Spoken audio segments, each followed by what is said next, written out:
The Cleveland Cavaliers select Evan Mobley.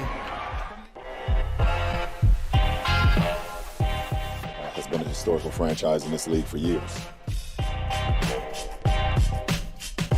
We have a trade to announce.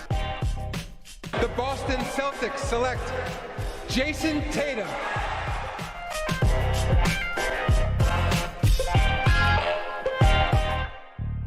Hello, everybody. Welcome back to the NBA Front Office Show. Happy Friday. Heading into a weekend here, and oh my, we've got a lot of trade stuff to discuss today. I'm Trevor Lane. You can find me on Twitter at Trevor_Lane, joined by Keith Smith. Find him at Keith Smith NBA. Woo, Keith, we were just talking. There's so much trade stuff that's out there. It's almost physically impossible for one person to sort through all of it. We're struggling to keep up with everything that's out there at this point. Yeah, it's crazy. We did a little behind the scenes here. We kind of keep a running list of just notes of, all right, we should talk about this and that. And sometimes topics fall off that list because it gets bumped by something bigger. But it really is crazy now because you have to, it used to be, all right, they're going to dump these trade notebooks. And then you, of course, have Twitter, obviously. Yeah. But then it became podcasts, all sorts of things get put out there. You've got daily TV shows where topics are thrown out there. Now you've got these different live audio apps that are basically almost kind of like radio shows where, you know, NBA insiders, very credible people are throwing stuff in there. And it's like, I told Trevor, I was like, thank God for the car drop off and pick up each day, because that's my only time to focus and listen on podcasts. And I feel like I'm piling up my non-basketball podcasts, a few I listen to, because I just don't have time. I'm just trying to plow through NBA news. Yeah, exactly. And that's what we're doing at this time. But we love it. We love it. We love this. Yeah. We love this yeah. time of year. Yeah, it's not a complaint. No, not at all. It's great.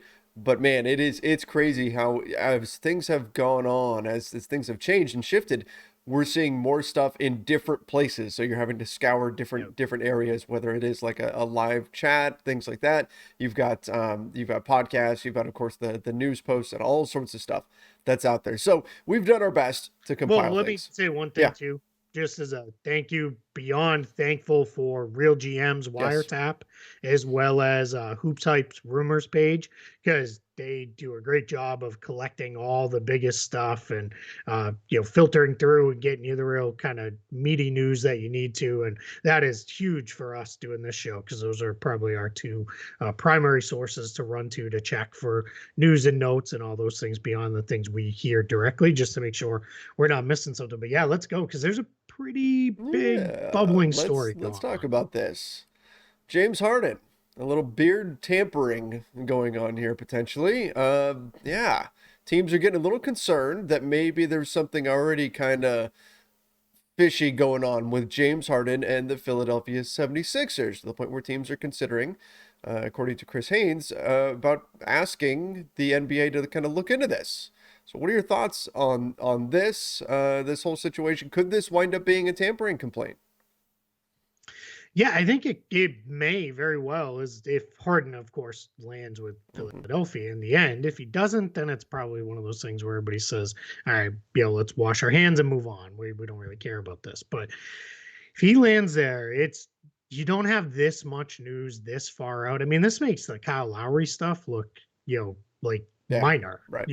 Because that was legitimate. The Heat got super close to a trade for Kyle Lowry last season, about at this time on the calendar, and then it turned into they signed him, and clearly them in Chicago jumped the gun and did what they did in their sign and trades and whatever. But this is full on. Is this a player and a co-owner, because he's very close with Michael Rubin, who's one of the Sixers co-owners, meaning being James Harden.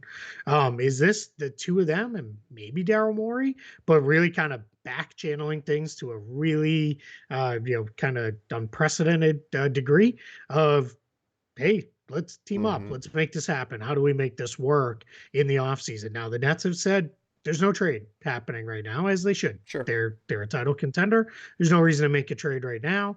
I've had a couple people ask, so they're just going to risk losing him for nothing?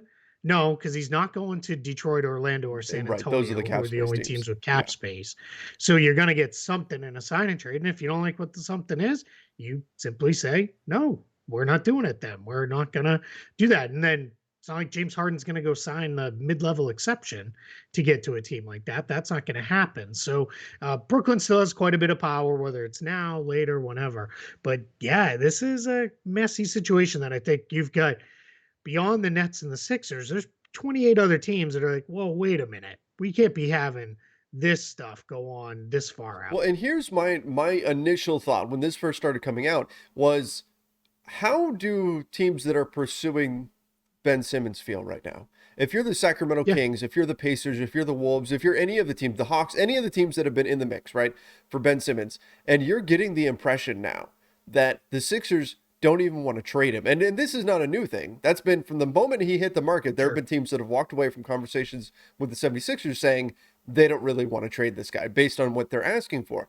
But now we're starting to hear this, well, they're kind of thinking about just keeping him through the deadline and then trying to work something out for James Harden. If you're one of those teams that's been trying to negotiate with the 76ers and now this stuff is coming out, you got to be wondering, is there even a deal to be had? Is it even worth going down this path if the Sixers already have their minds made up because they know James Harden is coming in the offseason? And that's where teams are going to get upset if something is already prearranged with a player that's under contract with another team. Yeah, absolutely. That's the part that's frustrating. The Lonzo Ball, Kyle Lowry stuff, that tampering, I don't care. Was that even in season? It does not matter to me. That's it what was I'm in saying. the off season. I mean, maybe there was a little bit of going on with the Lowry stuff because the Heat were looking to trade for him, but that stuff doesn't really bother me, and it's not a thing. But here you have a title contender with one of their key players, their second most important player, because we don't know what we're going to get out of Kyrie Irving right now. So their second most important player, Ryan, Kevin Durant, and it's like, yeah, maybe he's already got something arranged where he's looking to leave in the offseason. And I know people will scream, well, isn't that what happened with Anthony Davis? Isn't that what Carmelo Anthony did back in the day? What about Paul George? I get it, but those teams were not title contenders in the moment with a thing getting set up. That's a very big, complex, hard thing. And I'm with you if I'm those other teams. Now, if I'm those other teams, what I'm doing today is I'm trying to get a real good feel. And this is where you've got to trust your relationship side is this really what Philly's doing? And, if Philly was doing this on the level saying, hey, we think there's something better for Simmons later, then 100%, you don't make the move now, right? If you think, yeah, I could add a few quarters, but I can really go get that dollar player, later, then you do it. But if you're those teams and you're like, yeah, well, they're just holding them because they need that salary in the Harden sign and trade, then you move on and you move to whatever your next target is on your list and you start going. So in a weird way, maybe this does jumpstart the market. If enough teams say, forget it, Simmons is out, we're done, we're moving off that. We're not even going to hold our pieces for the summer because there's nothing even there then. And then you move. So that's where maybe this goes. But yeah, this isn't a great look that we're hearing this 6 months, well, 5 months, because we're at the end of January, 5 months ahead of when we should even be starting to talk this stuff. That's not great. Well, and that's just it. From a big picture perspective, if the 76ers are going to take the gamble that maybe something better will be there in the offseason, okay, you could see where they could weigh the pros and cons of doing that. The con obviously being that you don't get pieces in right now to help Joel Embiid, perhaps go win an NBA championship, but maybe you really feel like there can be something out there in the summer and it's worth taking that risk to wait. That's okay. That's a decision that franchises can make, but it's not a risk if you already know. If you already know you're getting that guy in the summer, and then that's where the NBA is going to have a problem with it. But we also talk, Keith, on here all the time about who benefits from information getting out. So now this is kind of getting floated out there. I do wonder who benefit. It's certainly not the 76ers from this situation. So is this getting put out there as a way of like, hey, 76ers, if you're thinking you're just going to get James Harden, we're going to let people know kind of what's really going on here. So maybe you do want to come back and negotiate now, because who knows what the NBA is going to say if you guys go sign him in July or trade for him in July. Yeah, it could very well be. I mean, there's all sorts of stuff. I think it could just be too some reading of putting pieces Sure. together and saying Harden is super close with their Yes. co-owner, and they've had a I think Chris Haynes termed it as a very very very very good friendship. So that tells me it's there, and that's not. These guys can have Sure. relationships with these people. Just when it comes into this, that's when it can become an issue. So we're gonna see. Well, unfortunately, it's probably 5 months from now before we get a real understanding of where this might go, because I don't think anything's happening on this front in the next week and a Yeah. half here. All right. We have a lot more trade stuff to get into, but let's mention it real quick. The All-Star starters were named. And well, there was one of these things is not like the others. Andrew Wiggins gets Yeah, a starting Andrew spot in the Wiggins. Western Conference. A lot of people pointed to the fact that it had to be a front court player. But for me, and we talked about this yesterday, I don't particularly get too worked up about the All-Star game or anything like that. It's interesting to discuss who should and shouldn't be and all of that, but the game itself, I'm not going to worry too much about it. But the NBA changed their rules a few years ago in order to make it so it's not just a fan vote, in order to prevent situations like this from happening. Where Because of Zaza right, Pachulia. where you don't want something like this happening. And again, this isn't saying Andrew Wiggins is a bad player, but is he an all-star? No. And part of this might be the position thing, and then that's an argument for just get rid of the positions. Because there's no way, like Andrew Wiggins being an all-star starter over Devin Booker just because one's considered a guard and one's considered a front court player, that doesn't sit well. But again, this is the situation the NBA was trying to prevent from happening, where the fan vote pushes in a player who probably isn't all-star caliber. He's a good player. He's a good player, but all-star caliber, I don't think anybody can suggest that he is that. Yeah, and certainly not all-star Yes. starter caliber. I mean, and because of injuries and guys who have missed time, there's a chance he could have squeaked Sure. on as the 12th all-star or something like that. And that's ultimately where I As a kind of replacement. put him in Fine. the end as a replacement, player. But yeah, it is, this is, it's not great. But the other 9 guys, all Yes. fine. No real issues. If people want to complain about Zach LaVine's going to get in anyway. You want to complain about Chris Paul and Devin Booker, I get it, but they're going to get in anyway. So yeah, I have no real issue, and I'm with you on get rid of the position, especially where we do the draft. Yeah. Now it is. I mean, you could have it's LeBron and Kevin Durant are the team captains. They could draft, one of the two could draft a team of all the front court guys, because they're both front court guys. And yeah, I mean, why not? And go crazy. I mean, that's, and again, it's the All-Star game. It should be fun. Yeah, let's see what a team of all 7-footers looks like against a team of all, 6'5" and under guys, because why not? Right. Again, it's the All-Star game. Let's just have fun with it. So yeah, but we'll see. Reserves will be announced next Thursday. So a week from now on next Friday, we'll talk about, what the teams are and who maybe the big snubs were and those kind of things, if there are any. There will be, spoiler alert, because there always is. But yeah, we'll get into all that there. But yeah, for now, Andrew Wiggins, all-star starter. The last thing I'll say on this is people have asked Kevin Durant. It's already been reported he will not play. So there's people who, well, how does it work? Well, what will happen is the reserves will get announced. Then the commissioner will pick who goes. If it holds to form, as long as he's announced as at least a reserve, I would expect Jason Tatum to probably start, because what the commissioner generally has done is gone to the next player on the list in the fan voting to bump them into the starting group when a starter's had to miss. So I do think there's a chance that we could see Jason Tatum as part of the starting group if, with KD not going. I don't know, and I don't remember. I think KD still picked his team last year, even though he was out. I think he was still the captain and picked the team, but I don't remember. So I assume he'll still be the captain that drafts the team or whatever. I mean, an MCL doesn't prevent you from picking a team, so he should be able to do that. Oh, I'm sorry. Last thing on this, I agree with Mark Stein. Line them all up at midcourt 10 minutes before the game and pick that way. Just schoolyard like we used to do on the playground. Yep. Yeah, exactly. Yep. Yeah, 100%. But it would be way more fun. Try it one year, it'd just be fun. Even just, and I know we don't want to go too far into all-star stuff, but players weren't huge fans of like picking teams when that was being floated out there, because they don't want that on them, right? They don't want that on them. To put them face to face with guys that they have, and like imagine if it gets down to the last two, and you've got that pick, and then you've got and one's your buddy or whatever, and you like it. Yeah, or your teammate. Your teammate. Yeah, absolutely. Like this is players won't like that. For everybody else, though, it would be a lot of fun. Oh yeah. What's funny is I think back to I remember there was a year when Al Horford made it, and everybody was like, he's going to be the last guy picked, and I think his comment was, "Last All-Star, still an All-Star." Yeah.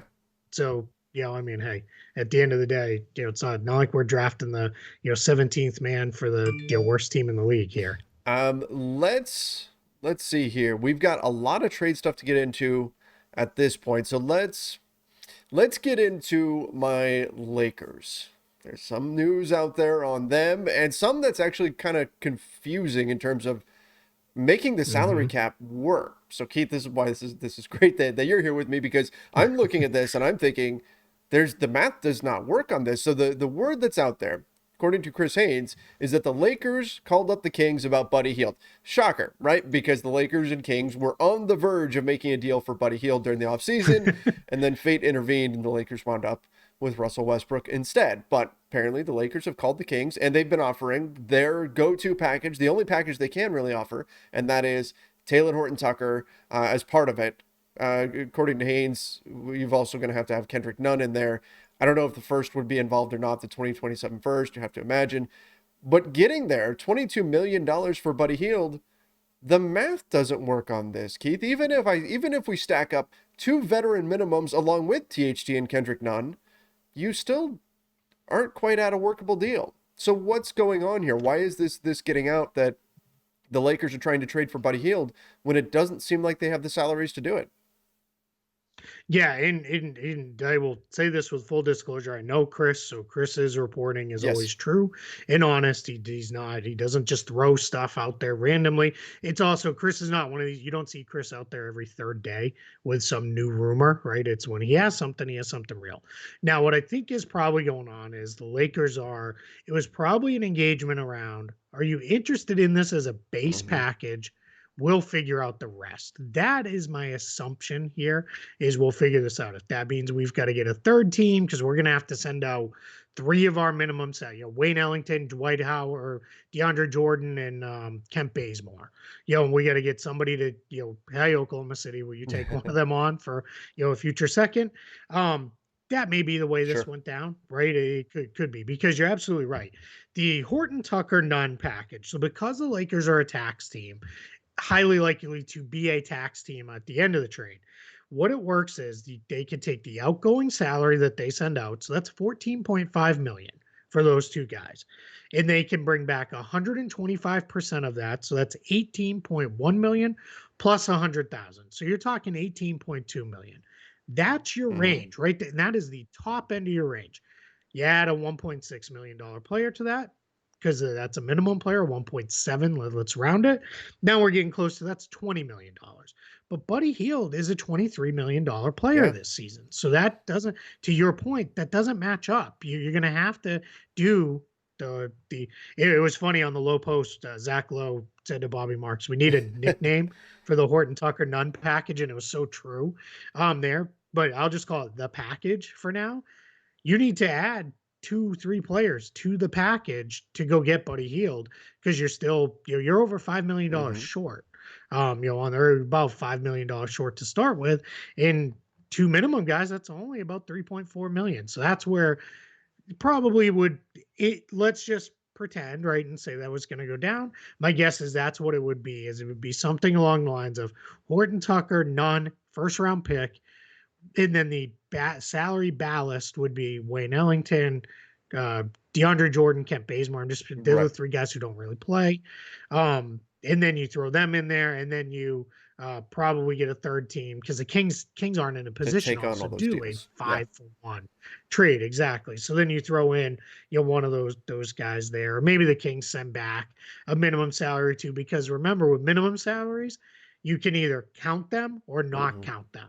in a trade. So in the Lakers case, they would have to, because they're trying to plus up their number, and the Kings could send out a minimum guy or two and not count it towards the matching if they even have that. And I'd have to look to see if they do, because I think the couple guys they have on minimums may not be true minimum exception guys. So that's the thing. Let's I think the reporting is true and valid that there's at least discussion, but it matters how we get there in the framework. And right now, there's not a path to And according to Haynes, the Kings said no. The Kings don't want that. They think they can get more for Buddy Hield. Now, maybe that changes. Which I think they can. Yeah, I think they can too. Now, maybe that changes before the trade deadline, but this is the challenge for the Lakers, is if you look at this stuff, on one hand, we talk about the logistics, the salaries they can stack up, but on the other, the problem they've got is Kendrick Nunn hasn't played all season.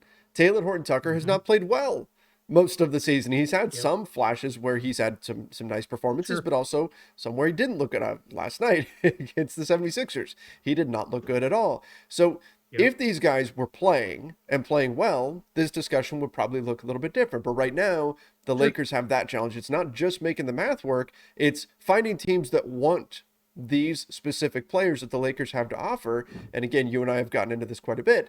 This is one of the drawbacks of doing the deal they did in the offseason. If they didn't do, and I know this hurts Lakers fans, but if they didn't do the Russell Westbrook trade, right now the Lakers could be talking to the Kings and could say, oh, and assuming they didn't do the Buddy Hield deal in the offseason either, by the way.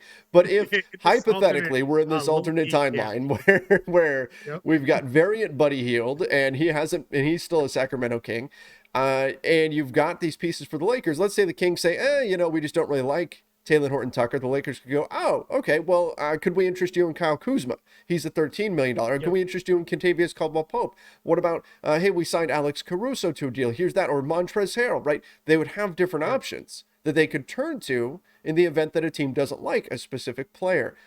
With the situation the Lakers are in now, it's the package. It's THT. It's Kendrick Nunn. That's it. That's what they can offer. So that's going to be the challenge here for the Lakers moving forward.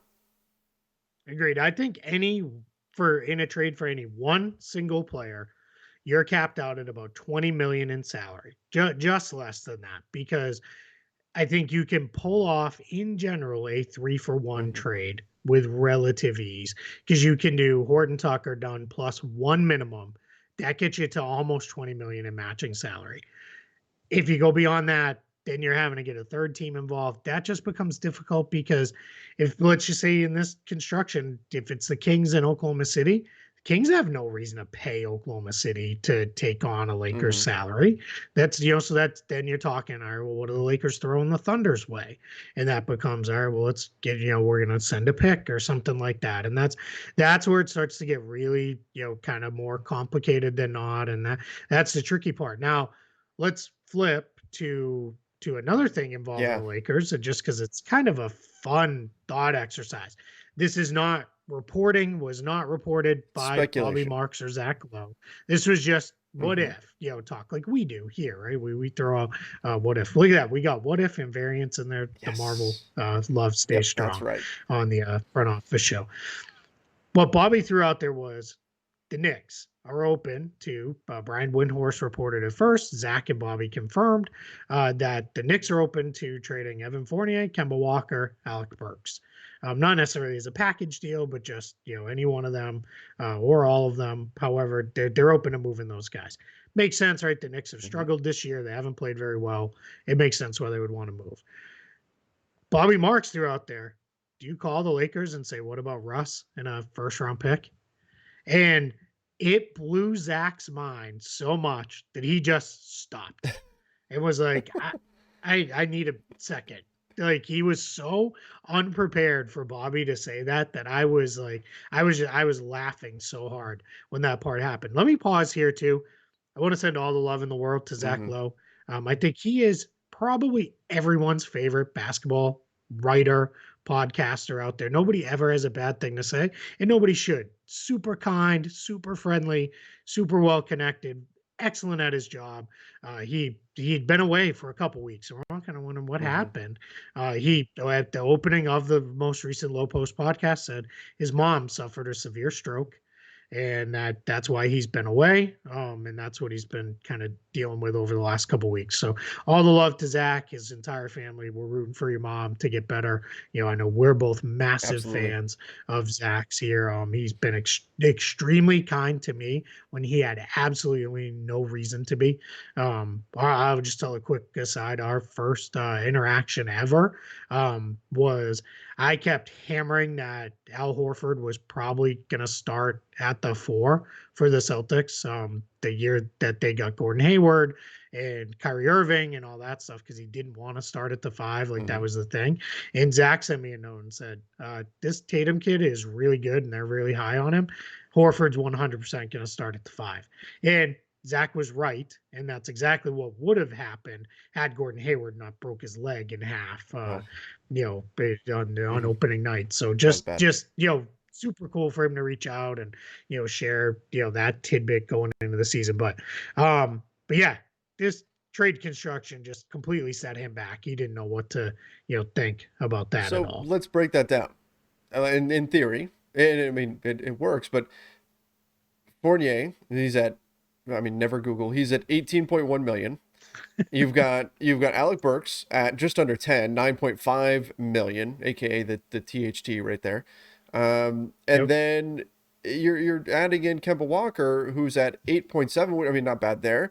You've got 2 of those deals that expire. Alec Burks is a team option a couple of seasons from now, but 2 of those deals expire. And Fournier runs 1 year. Right, Fournier runs 1 year longer. The Lakers have their salary set up right now to have cap space, not this offseason, but the following offseason. They'll have everybody off the books. 2023. We'll see what happens with LeBron.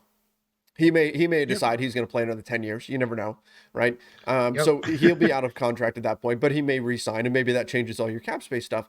But if you're the Lakers, on one hand, you split up Russell Westbrook into 3 players, which is a lot more manageable, right? If you decide that you're going to try to make future moves, you're divvying that up. But you also don't have the roster spots to absorb a 3-for-1 trade. So you've got to find a way to cut some players, which maybe you do. Maybe you just say, goodbye, Kent Bazemore, goodbye, DeAndre Jordan. You eat that salary, and then off you go. Yep. Or throw them into the deal. Or you can put them into the deal if the Knicks are willing to do something like that.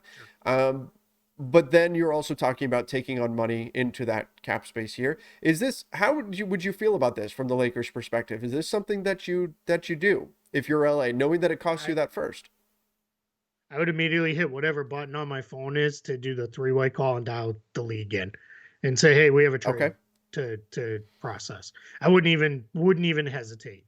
I don't disagree. You don't change that much of your 2023 plan by taking on Fournier's 18.8 million. You can figure that out. That's not a number that's so big that you can't move off that number. You'll figure that out if you need to. You'll get to it. You can. Walker's expired by that year. You can decline the team option on Burks. This would just give them the depth, rebalance a lot of things on their roster, and move forward. Would they have a hole at point guard? Yeah, a little bit. But you've got LeBron. You figure that out. You'd start Fournier and Burks. The Knicks are doing it and have done it quite a bit, and they're clearly not good, but you can sort through that and figure that stuff out. You go. And that to me is I couldn't accept this trade fast enough. Is it great? No. Is it a mission of failure to some extent on Russell Westbrook? Yeah, probably. But this just resets everything. The question I have why is, do the Knicks do it? Yeah, of course. The first, I guess, is their incentive, right? It'd be the first, and then I guess you're talking about a star. I think that's just it. Old Knicks regimes might have been all over this. I don't know that the current one. I think they'd rather wait this out and see what they can do with those guys, with that group of players there. But yeah, man, it was one where like I paused right along with Zach because it was like, holy crap, and then I was like, maybe kind of this is threw that out very there, much that was my first impression too. Is the Knicks a few years ago probably do this, but we all praised the Knicks last year for changing up their mindset and changing the way they approach things, and they had success because of that. I don't know that they go back into something like this, right? I don't know that they do that. You can. I just think they'd rather have three movable pieces to combine however they want to or as individuals than just the 7 million of Westbrook next year.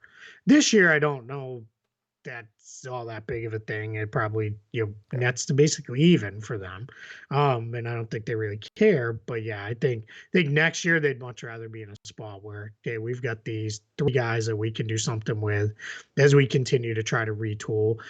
They could talk themselves into their next big swing is 2023 as well. It doesn't really change anything for them there either. Yeah, but yeah, it was at least interesting enough that I was like, holy cow, like let's at least absolutely something to break this. down. We've heard so far and that's speculation. The reporting has been there is one plausible trade for Russell Westbrook out there, and that's the John Wall deal. And there is one plausible trade for John Wall out there, and that's the Russell Westbrook deal, and nothing else. So I'm going to continue to lean on that. But this is just, it's close enough to where you got to stop and think about it. So I'm glad we were able to discuss here. Yep. All right, yeah, let's absolutely. get into... let's get back to our yes, timeline. Not this various timeline that just lived for 20 minutes.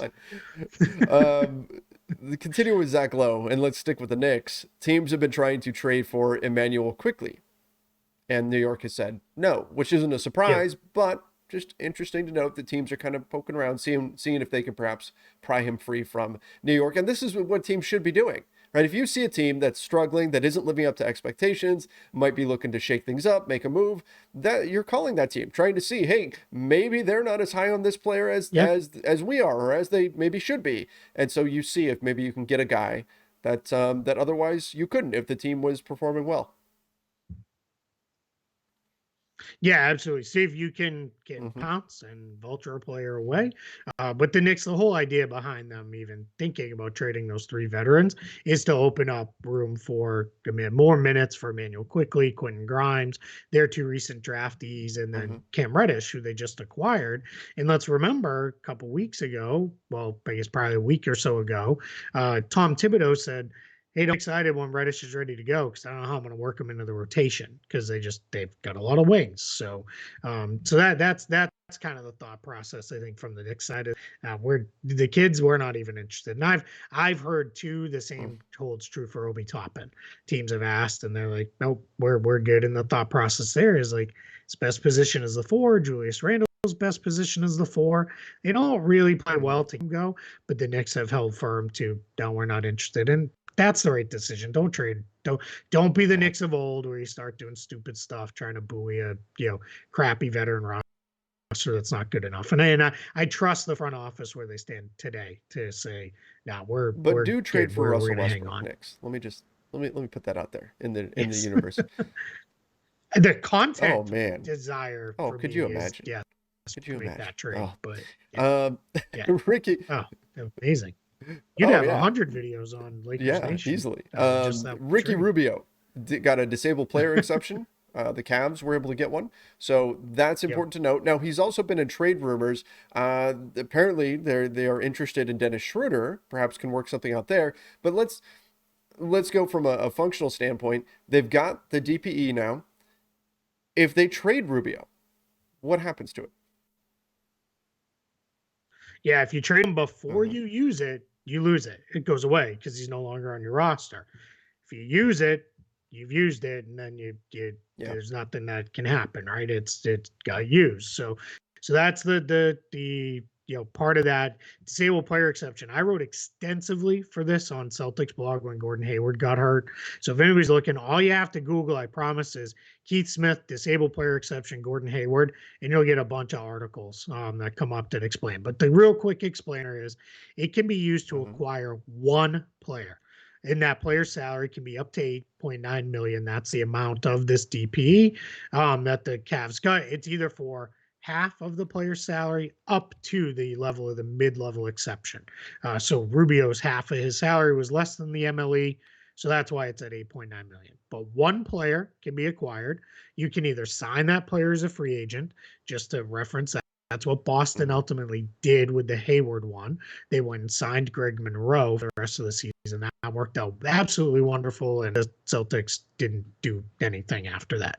But anyway, that's just me being cranky about it. In this case, you can also trade for a player. The caveat, though, with trading a player is he has to be in an ending contract, no options or anything like that. So it has to be a true expiring deal to trade for a player. Because really, the idea behind this is you're just getting somebody to replace the player you lost for the rest of this season, not replace a guy for the next 5 years. Now, if you trade for a player that you have bird rights on, that's different. That's up to you because you're choosing to re-sign him after the season. You can also claim a player off waivers using the DPE as well, but they must fit inside that. Combine it with salary. You can't combine it with another trade exception or anything like that. Doesn't work that way. It's a lot like a trade exception, just one player. That's kind of the key part. The other thing, this does not come with a roster spot. That is a hardship exception that creates a roster spot. This is just a cap exception to replace a player. So Cavs roster is full right now. So if they were to use this, they'd have to do something. But this gives them a trade chip that now they could send out a minimum deal to bring in somebody who makes $8 million or something like that and go. And as you mentioned, they've been rumored to be interested in Dennis Schroeder, who would come in, and it'd be kind of funny to put Schroeder and Rondo on the same team. Right. But like that would make me kind of laugh there because it's always been Rondo and German Rondo.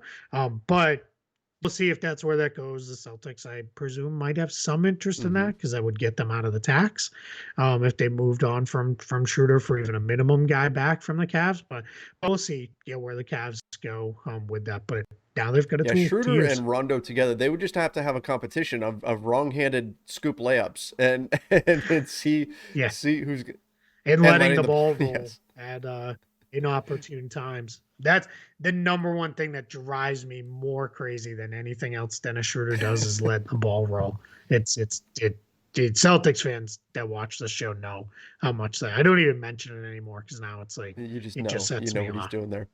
Well, it would be an interesting fit. I mean, we know that the Cavs do still want another point guard. Rondo is not their long-term fit there or anything like that. They're going to want another player. He was more of a stopgap. So Schroeder, I think, could be an interesting option for them, and we'll see where this goes.